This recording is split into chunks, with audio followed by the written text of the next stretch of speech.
Shalom Aleichem, Shavua Tov, j'espère que tu vas bien. Ce Shabbat, on va lire deux parachiotes, Matot et Mas'eh. Et avec ces deux parachiotes, on finit toute la Torah.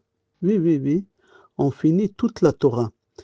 Car Hachem, il a donné à Moshe Rabbeinu 4 livres, Bereshit, Shmot, Vaikra et Bamidbar. Le 5e livre, Devarim, c'est Moshe Rabbeinu qui l'a écrit de lui-même. Il a fait un résumé des 40 ans dans le désert. Alors ce Shabbat, là, Be'ezrat Hashem, on va finir toute la Torah. Et dans la paracha qu'on va lire cette semaine, Hashem demande à Moshe Rabbeinu de sortir en guerre contre Midian. Vaidaber Adonai el Moshe, nekom nikmat Israël mea Midianim, ve'achar teasef el amecha. Ici, Hachem dit à Moshe Rabbeinu, il faut que tu sors en guerre avec Midian, et dès que tu finis la guerre avec Midian, tu vas mourir. C'est-à-dire que tant que Moshe Rabbeinu ne fait pas la guerre, il ne va pas mourir, il va rester vivant. Mais dès qu'il finit la guerre, il faut qu'il meure, il faut comprendre pourquoi. Je répète la question et le cours il est basé sur ça. Pourquoi Moshe Rabbeinu il doit mourir à la fin de la guerre avec Midian? Une autre question, pourquoi Midian, ils ont voulu nous faire du mal? Pourquoi ils ont voulu sortir en guerre contre nous? On n'a rien fait à ce peuple qui s'appelle Midian. Moshe Rabbeinu, il répond sur cette question et il dit, il faut que tu saches, en réalité, Midian, ils ont voulu faire du mal à Hachem. Mais ils ne peuvent pas faire du mal à Hachem. Hachem, il est en haut. Hachem, il est tout puissant. Et comme ils ne peuvent pas faire du mal à Hachem, alors ils ont décidé de faire du mal à ses enfants. Je m'explique. S'il y a un bonhomme qui est baraqué, beaucoup plus fort que toi, et tu veux lui faire du mal, et tu ne peux pas lui faire du mal, alors comment tu veux lui faire du mal? À travers ses enfants. Tu vas attraper son fils qui est petit, tu vas le frapper. Tu vas faire du mal à sa voiture, tu vas la rayer. C'est-à-dire que Midian, ils ont voulu faire du mal à Hachem, mais ils ne pouvaient pas faire à Hachem, alors ils ont sorti en guerre contre nous. Bnei Israël, quand ils ont compris qu'à la fin de la guerre avec Midian, Moshe Rabbeinu il va mourir, alors eux, ils ont décidé de ne pas sortir en guerre contre Midian. Comme ça, Moshe Rabbeinu, il va rester vivant. Je répète, Hachem, il a conditionné la guerre avec Midian avec la mort de Moshe Rabbeinu. Alors, Bnei Israël, ils ont dit, ben, si on sort en guerre avec Midian, Moshe, il doit mourir. Non, on ne sortira pas en guerre avec Midian. Comme ça, hein, Moshe Rabbeinu, il ne va pas mourir. Moshe Rabbeinu, il les a obligés à sortir en guerre contre Midian.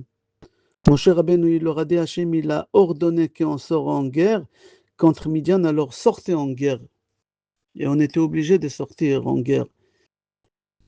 Yehoshua bin Nun, il a essayé aussi de tarder la guerre pour que Moshe il reste vivant. Pourquoi Moshe Rabbeinu pourquoi Yehoshua il a voulu tarder la guerre pour que Moshe il reste vivant? Alors Hachem, qu'est-ce qu'il a fait? Il a puni Yehoshua. Il a raccourci sa vie de 10 ans.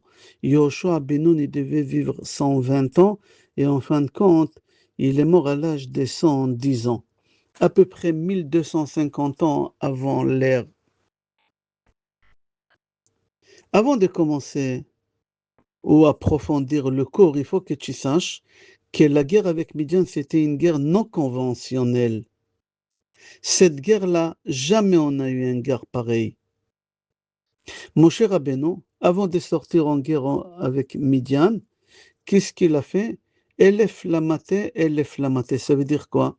De chaque tribu, Moshe Rabbeinu, il prend 1000 soldats. Combien de tribus il y a? 12 000. Combien de soldats total Moshe Rabbeinu il prend? 12 000 soldats. Maintenant, chaque soldat qui va en guerre, Moshe Rabbeinu face à lui, il prend un rabbin et il lui dit, toi tu vas étudier la Torah non-stop jusqu'à la fin de la guerre. En fin de compte, il y a 12 000 soldats, il y a 12 000 rabbins qui vont étudier la Torah. Jamais on a vu une chose pareille, que contre chaque soldat qui va en guerre, il y a un rabbin qui va étudier la Torah. C'est-à-dire qu'il fait une guerre spéciale. C'est pas une guerre conventionnelle. C'est pas une guerre normale comme on avait avant Sichon, Amalek, Og. Encore, qu'est-ce qui est bizarre dans cette guerre-là avec Midian, que la tribu des Lévi, elle sort en guerre. La tribu des Lévi, jamais elle sortait en guerre contre un peuple. Jamais. Pourquoi la tribu des Lévi, elle est sortie en guerre? Parce que la tribu des Lévi, elle a dit, sinon on va pas sortir en guerre. Qu'est-ce qu'ils vont dire les gens? Non, on veut pas que Moshe Rabbeinu meure. Parce que Moshe Rabbeinu, il est de la tribu des Lévi. Eux, la tribu des Lévi, ils ont voulu que le chef des béné Israël, il soit toujours de leur tribu. Alors eux, ils ont dit, non, on va sortir en guerre pour montrer que non, on ne veut pas tarder la guerre. La tribu des Éphraïm, par contre, eux, ils ne sortent pas en guerre. Lévi, il est sorti en guerre. La tribu d'Éphraïm ne sort pas en guerre. Pourquoi? Parce que c'est lui qui va remplacer Moshe Rabbeinu, c'est Yoshua Benon de la tribu d'Éphraïm. Alors la tribu d'Éphraïm, ils n'ont pas sorti en guerre parce qu'ils vont dire, oui, si on va sortir en guerre, ils vont dire, oui, on est précipité à aller en guerre pour que Moshe il meure vite. Et comme ça, le nouveau chef, il vient de notre tribu, Yoshua Benon. Mis à part ça encore, c'est marqué dans le livre que les 12 000 soldats qu'ils ont sortis en guerre, c'était aussi des rabbins. Mis à part que Moshe Rabbeinu il envoie 12 000 rabbins étudier la Torah, les 12 000 soldats qui vont en guerre, c'est des rabbins. Comme ça, Rashi il dit, c'est bizarre. Jamais on a vu des rabbins sortir en guerre. Jamais on a vu. Ils connaissent rien en guerre. Pourquoi tu envoies des rabbins? Les rabbins, ils ne savent pas faire la guerre. Moshe Rabbeinu lui-même, il n'est pas sorti en guerre contre Midian. Pourquoi? Parce qu'il était reconnaissant à Midian. Parce que Moshe Rabbeinu, quand il a fui l'Égypte, il a été accueilli par Midian, ils lui ont donné une fille de Midian, Yitro, il lui a donné sa fille. Alors pour être reconnaissant à Midian, il n'est pas sorti en guerre contre eux. Mais par contre, Pinchas, lui, il est sorti en guerre. Il est sorti en guerre parce que lui, il a commencé à tuer Midian. Quand Zimri, il est parti avec Kozvi, qui est de la tribu des Midian, Pinchas, il l'a tué. Alors il est sorti en guerre pour continuer.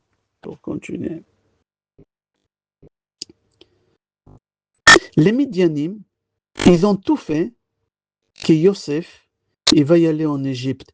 Tu sais, quand les frères de Yosef, ils ont pris Yosef et ils l'ont vendu, et Yosef, il a atterri chez les Ishmaélim, et les Ishmaélim, ils l'ont vendu à Midianim, si tu te souviens. Les Midianim, ils ont tout fait pour que Yosef, il arrive en Égypte. Pourquoi ils ont tout fait pour que Yosef, il arrive en Égypte? On va expliquer, Bezrat Hashem, tout à l'heure. Encore quelque chose qui est très important. Moshe Rabbeinu, il envoie en guerre les soldats des rabbins. Mis à part ça, il envoie aussi avec les soldats tous les ustensiles qu'il y a au Mishkan, tous les ustensiles Kadosh. Il a envoyé les trompettes. Comme ça, c'est marqué. Il a envoyé les ustensiles de Beth Amikdash. Il a envoyé le Aaron. Il a envoyé le tzitz. Tu sais c'est quoi le tzitz? Aaron à Cohen, il portait sur son front une bandage, ça s'appelle un ruban. C'est marqué là-bas le nom de Hachem. C'était très sacré. Il a envoyé les armoires et dans l'armoire, il y a l'Uchot, Shivrei l'Uchot, il y a les tables de la loi et les tables de la loi qui sont cassées. Il a envoyé avec eux Urim et Tumim. Il a envoyé les habits de Cohen Gadol. Il faut comprendre pourquoi Moshe Rabbeinu il envoie un arsenal énorme dans la Kedusha contre Midian. Il a envoyé des rabbins en guerre et face à chaque rabbin, il a envoyé un autre rabbin pour qu'il aille étudier la Torah. Il faut comprendre pourquoi Moshe Rabbeinu il envoie tout cet arsenal. En deux mots, ce n'est pas une guerre conventionnelle. C'est pas une guerre conventionnelle. C'est pas une guerre avec des armes, et avec des missiles, et avec des roquettes, et avec des d'hommes de fer. Pas du tout. Moshe Rabbeinu il envoie que de la spiritualité. Et en plus, dans cette guerre-là, quand Béné Israël y retourne, de la guerre, il y a entre 40 et 50 psukim qui détaille le butin qu'ils ont ramené de la guerre. Quand Bnei Israël, ils ont rentré de la guerre contre Sichon et Heshbon, ils ont gagné, ils n'ont rien ramené avec eux. Peut-être ils l'ont ramené, mais la Torah, elle n'a pas précisé. Mais ici, avec Midian, la Torah, elle précise tous les ustensiles. Et en même temps, la Torah, elle nous précise la cachérisation, Agala, Liboun, tremper au migvé, etc., etc. Ok, ça fait 10 minutes et on va commencer le cours, Be'ezrat Hashem, étape par étape. Tu sais que ce Shabbat, on l'appelle Shabbat Mevarchim, car on va bénir le mois. Rosh Chodesh Av, il va commencer, Be'ezrat Hashem, la semaine prochaine. Et on va commencer les 9 jours des deuils, qu'on les appelle les 9 jours des Tisha B'Av. Et on va faire lier tout ça avec la guerre des Midian. Tu sais, chaque guerre qu'on est sorti contre l'ennemi, on a prié. Moshe Rabbeinu, il a levé les mains et nous, on a prié. Mais quand on est sorti en guerre contre Balak et Bilam, ces deux démons, on n'a pas prié. On n'a pas prié. Pourquoi on n'a pas prié? Pour la simple raison que nous, on ne savait pas que Balak et Bilam, ils se sont mis ensemble pour nous exterminer. On ne savait pas. Tout ça, c'était caché. Il n'y a que Hachem qui savait ça. Le Ramchal dit, Zé le'omad zé asa Elohim. Dans Kohelet, c'est marqué une règle dans le monde, que toujours il y a deux forces dans le monde, un face à l'autre. Il y a la force de la sainteté et il y a la force de l'impureté. Depuis la création du monde, toujours il y a la force du mal et du bien. Il y a Caïn et Evel. Après Caïn et Evel, on a Avraham Avinu, qui l'a converti beaucoup pour les ramener à Hachem. Et face à lui, il y a la force de l'impureté, c'est Nimrod. Imrid et Taolam neged Hachem. C'est quelqu'un qui l'a fait rebeller contre Hachem. Tu vois, il y a deux forces, la force positive et la force négative. La force positive, c'est Avraham Avinu. Et face à lui, il y a la force négative, c'est Nimrod. Les jours qu'Avraham meurt, Nimrod, il est mort. Le même jour, Esav, il a tué Nimrod. C'est-à-dire que dans le monde, il y a le bien et le mal. Il y a Caïn, il y a Evel. Il y a Avraham et il y a Nimrod. Le jour que le bien parte, il faut que le mal aussi parte. Le jour que Nimrod et Avraham ils sont morts, il y a une nouvelle force qu'ils ont poussée ici dans le monde. Du côté du mal, c'est Esav, c'est l'impureté. Du côté de la Kedusha, il y a Yaakov Avinu. La même chose, le jour que Yaakov il est mort, Esav aussi, il est mort. Comme ça, elle dit Rivka, Lama Ashakel Gam Shenechem Yom Echad. Rivka, elle savait que les deux ils vont mourir le même jour. Parce que le jour que le bien part, il faut que le mal aussi part. Maintenant, on va comprendre pourquoi Moshe Rabbeinu, il doit mourir après la guerre des Midian. Hachem dit à Moshe Rabbeinu, toi, tu es la force du bien. Face à toi, il y a la force du mal, qui c'est Bil'am. Pendant la guerre des Midian, je vais tuer Bilam. Alors si Bilam il est plus là, la force du mal, la force du bien aussi, elle doit partir et tu dois partir. Pour toujours avoir un équilibre dans le monde. Il faut avoir un équilibre entre le bien et le mal. Maintenant, on comprend la première question. Pourquoi Moshe Rabbeinu, il doit mourir à la fin de la guerre avec Bilam, avec Midian? Parce qu'à la fin de cette guerre-là, Bilam, il va mourir et Moshe Rabbeinu, il est obligé de mourir pour garder un équilibre. Dans Netivot Shalom, il rapporte au nom de Rabbi Shimon Bar Yochai dans le Zohar HaKadosh que la guerre des Midian, c'est une guerre de la sainteté contre l'impureté. En réalité, toute la force de l'impureté, ils se sont réunis ensemble pour que nous, on ne puisse pas conquérir la terre d'Israël, pour que nous, on ne puisse pas rentrer en Eretz Israël. Moshe Rabbeinu, il sait qu'il y a une force de l'impureté qu'elle nous attend. Qu'est-ce qu'il a fait, Moshe Rabbeinu? Il a préparé un arsenal de sainteté. Moshe, il savait que toute l'impureté, elle nous attend. Moshe Rabbeinu, il prépare toute la pureté, un arsenal énorme. Et c'est pour ça la Torah, elle nous précise et elle nous détaille toute l'impureté qu'elle était là contre la pureté qu'elle était là. Maintenant, tu comprends pourquoi Moshe Rabbeinu, il a pris avec lui le tzitz, les habits de Cohen, il a pris avec lui les ustensiles de Beth Amikdash, il a pris avec lui les Aaron, l'armoire, et dans l'armoire, il y a Luchot, Shivrei Luchot. Il a pris avec lui un arsenal de pureté énorme. Pourquoi? parce que Moshe Rabbeinu, il savait qu'est-ce qui nous attend de l'autre côté. C'est pas une guerre conventionnelle, c'est une guerre des religions. Et ça sera la dernière guerre. Avant que le Mashiach il va se dévoiler, ça sera la guerre des religions. Dans Parashat Vezot HaBeracha, Moshe Rabbeinu dit, si tu peux prendre un stylo, marque, Hen Am Levada Dishkon Ubagoim Lo Yitrashav. À la fin des temps, comment ça va être si on veut gagner la dernière guerre? Marque Hen, Hey, Nun, Sofit. Il faut que tu saches que les seules lettres, parmi toutes les lettres, ils ne peuvent pas faire un couple avec une autre lettre pour arriver à un chiffre rond. Par exemple, prends les chiffres des dizaines. Marque Aleph, pour arriver à 10, tu peux marquer le 9. La lettre Bet, pour arriver à 10, marque en face la lettre Chet. La lettre Gimel, pour arriver à 10, la lettre Zain. La lettre Dalet, pour arriver en face au chiffre 10, la lettre Vav. La seule lettre qu'elle ne peut pas se marier avec quelqu'un d'autre pour former une dizaine, c'est qu'avec la lettre elle-même. La lettre Hey, avec quelle lettre tu peux la former? Avec aucune lettre pour arriver à 10. C'est qu'avec elle-même, la lettre Hey elle-même. La même chose pour arriver à la centaine. Si tu prends la lettre Yud pour arriver à 100, c'est Tzadik. Pour Chaf, pour arriver, et chaque lettre, pour arriver à la lettre Nun, avec qui tu peux la marier pour arriver à 100, avec aucune, qu'avec Nun. 50 et 50, ça forme 100. Ici, Moshe Rabbeinu, il nous dit, Hen am levadad ishkon ou bagoim lo yitrashav. Vous les Juifs, vous voulez gagner la guerre, il ne faut pas vous mélanger avec les autres peuples. C'est qu'en vous-même, qu'en vous-même. Bil'am, Aracha, il a voulu maudire les béné Israël, il était spécialiste dans les malédictions. Mais il ne peut pas nous maudire. Nous-mêmes, il dit, En am lavada dishkon. Bilam, il dit, je ne peux pas les maudire parce que les Juifs, ils ne se mélangent pas avec des autres personnes. Ils ne se mélangent pas avec des autres personnes.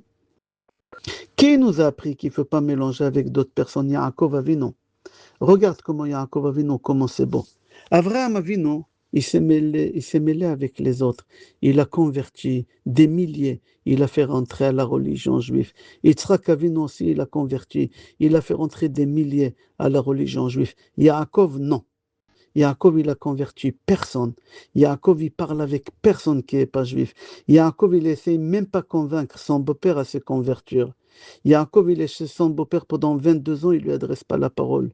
Il ne lui dit pas, viens au séminaire des Torah, viens mettre les tefilines. Rien du tout. Même contre Rachel, la femme de Yaakov, la fille de Lavan, elle a volé l'idolâtrie, les trafim. Yaakov, il s'est énervé contre Rachel, il lui a dit, de quoi tu te mêles? De quoi tu te mêles? Laisse ton père faire ce qu'il veut. De quoi tu te mêles? Regarde. Nous, on comparait Yaakov au Shabbat et Avraham Avinu et Yitzhak à Yom Tov. Pourquoi? Parce que Yom Tov, tu peux faire Eruv Tafshilin, tu peux mélanger et tu peux faire des choses. Ça, qu'est-ce qu'il a fait Avraham et Yitzhak? Ils ont ramené des convertis. Yaakov, c'est Shabbat. Yaakov, c'est Troum Shabbat. Tu ne peux pas ramener de l'extérieur à l'intérieur. Tous les chants de Shabbat, tu vas Yaakov, tu ne vas pas Avraham et Yitzhak. Même dans la Tfila, on dit Avraham Yagel, Yitzhak Iranen, Yaakov Uvanav Yanuchobo. Avraham Yagel, Avraham il chante, Yitzhak Iranen, Yitzhak il chante. Mais Yaakov Uvanav, Yaké, Yaakov et ses enfants, ils se reposent Shabbat, ils font Shabbat. Personne d'autre, il fait Shabbat. Personne d'autre, il fait Shabbat.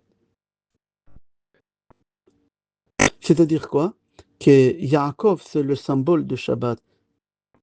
Yaakov, il se mêle avec personne. Hen am levada dishkon ou bagoim lo yitrashav. Regarde l'erreur que Yaakov il a fait dans sa vie et on le paye jusqu'à aujourd'hui, on le paye. Yaakov, il a fait affaire avec son beau-père. Et à cause de l'affaire qu'il a fait avec son beau-père, il y a 2 lettres en araméen qui sont rentrées dans la Torah. Yegar Sahaduta. Yaakov, il fait la paix avec son beau-père et il fait monter un monument. Il fait monter un monument. Il fait monter ce monument-là et Lavan, il appelle le monument Yegar Sahaduta. Et à cause de Yaakov, on a 2 mots en araméen qui sont rentrés dans la Torah. Yaakov, avec tout ce qu'il a fait de ne pas se mélanger, il a fait rentrer deux mots non juifs, non hébreux, non Lashon HaKodesh dans la Torah. Tu imagines? Quel jour c'était? Tout à l'heure, on va parler de ça. Quel jour ils ont fait monter le monument? Regarde, le peuple juif, quand il est descendu en esclavage en Égypte pendant 210 ans, pendant les 210 ans, il n'y a aucun juif qui s'est marié avec un non-juif. Mariage mixte, ça n'existait pas. Ils n'ont pas changé leur langue, ils n'ont pas changé leur prénom, ils n'ont pas changé les habits. Qui les a éduqués comme ça? Yaakov Avinu. Yaakov Avinu. Le Maharil Diskin dit, tant que Béné Israël ils ont resté à Goshen, ils n'avaient pas l'esclavage. À partir du moment que Béné Israël ils ont sorti de Goshen, l'esclavage il a commencé.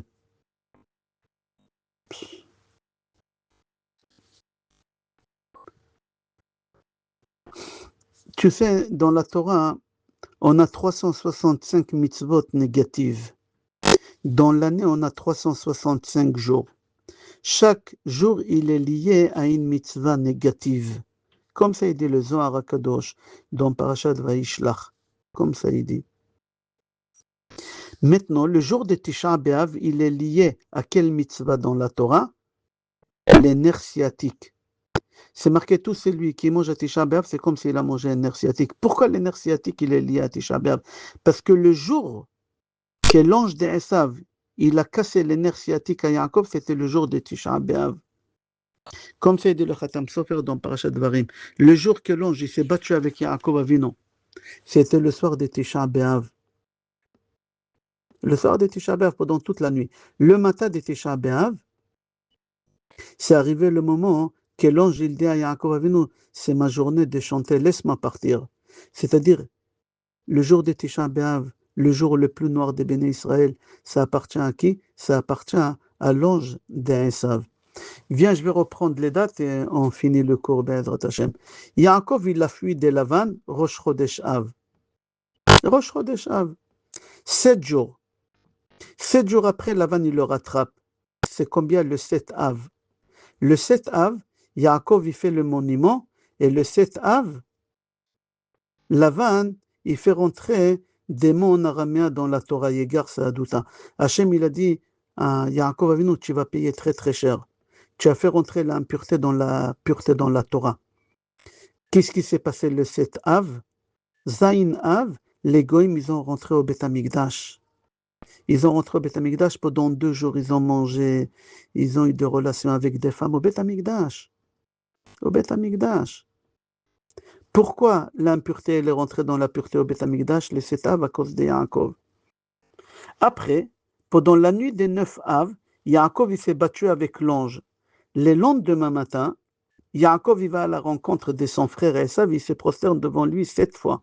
Vaïchabkeo, vaïnashkeo. Il avait peur d'Esav. Qu'est-ce qui s'est passé? On a payé le jour qu'Yaakov il a eu peur d'Esav. C'est aussi le jour que les explorateurs ils avaient peur. Ils ont fait peur à tous les béné Israël. Et c'est le jour qu'Hachem il a dit que vous allez pleurer toute votre vie. Qu'est-ce qui s'est passé le 9 Av? Yaakov il a enlacé son frère. La Gdusha elle enlace l'impureté. Hachem, qu'est-ce qu'il nous a donné? Echa yashva badad. Badad, seul. La solitude, Hachem, il a détruit le Beth Amikdash à Tisha B'Av. Pourquoi? Parce qu'Yaakov, il sait, la Gdusha, elle a enlacé l'impureté à Esav. Et c'est ça la méthode des Midianim dans la paracha, et c'est pour ça Hachem, il demande à Moshe Rabbeinu de sortir en guerre contre les Midianim. C'est quoi? C'est de mélanger les Juifs avec les non-Juifs. Le mariage mixte. Et qu'est-ce qu'ils ont fait les Midianim? Tu te rappelles au début du cours, j'ai posé la question, pourquoi les Midianim, ils ont tout fait pour vendre Yosef aux Égyptiens? Pourquoi? Parce qu'ils ont voulu faire un mariage mixte, le mélange. Mais nous, les Juifs, En'am levadad ishkon. Nous, on ne doit pas nous mélanger. Et si nous, on va se mélanger, on va recevoir Echa yashva badad. Et c'est pour ça, à Tisha B'Av, on est assis par terre, et on implore à Kadosh Baruch Hu qui nous envoie le Beth, un Migdash Ashlishi, Be'ezrat Hashem, et qu'on se détache de tout le monde. Be'ezrat Hashem, qu'on n'aura pas besoin de jeûner à Tisha B'Av, qu'on n'aura pas besoin de s'asseoir par terre et de pleurer, qu'on aura le 3e Beth Amikdash Bekarov, ממש, אמן ואמן. שתעשו יום טוב, ברכה והצלחה, בשורות טובות, ישועות ונחמות, אמן ואמן.